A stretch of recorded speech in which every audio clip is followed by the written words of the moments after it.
Integralregning. I denne video vil vi kort komme ind på, hvad integralregning kan beregne, ubestemt integrale og bestemt integrale.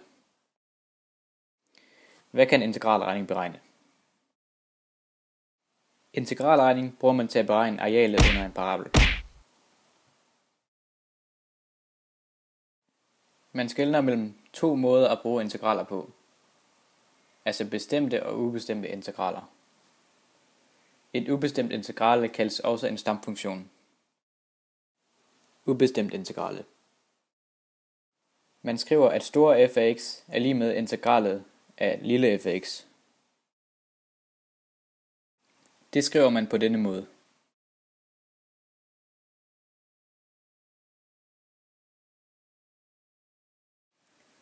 Disse to tilsammen betyder, find stamfunktionen til det, der står indenunder, eller udregn integralet af det, der står indenunder. De hører sammen, altså de kan ikke adskilles. Det vil sige, at hvis vi skriver det her, betyder det, at man skal finde stamfunktionen til funktionen 3x i anden, eller udregne det ubestemte integral af 3x i anden. Og stamfunktionen til 3x i anden er jo x i tredje. Men kunne der måske være en anden funktion end x i tredje, der også var en stamfunktion til 3x i anden? Altså er der andre muligheder, end når jeg differentierer x i tredje, så giver det også 3x i anden? Ja, det er der, for når man differentierer en konstant, hvis den står alene, så rører den jo bare væk.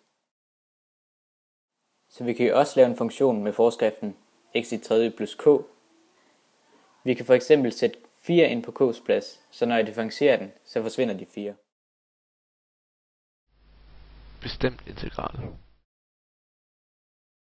En bestemt integral fra a til b af funktionen f af x er givet ved. Der står der en funktion. Det bestemte integral giver et tal, i modsætning til det ubestemte integral, der giver en funktion. Eksempel.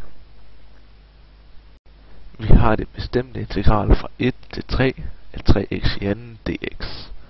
Stamfunktionen til 3x i anden er x i tredje, og stamfunktionen skriver vi ind i et par kantede parenteser og med grænserne på. Nu skal vi så tage stamfunktionen udregnet i b og minus det med stamfunktionen udregnet i a. Store f af b svarer til 3 i tredje, og store f af a svarer til 1 i tredje. Det giver altså 27 minus 1, som er lig 26. Så svaret er 26.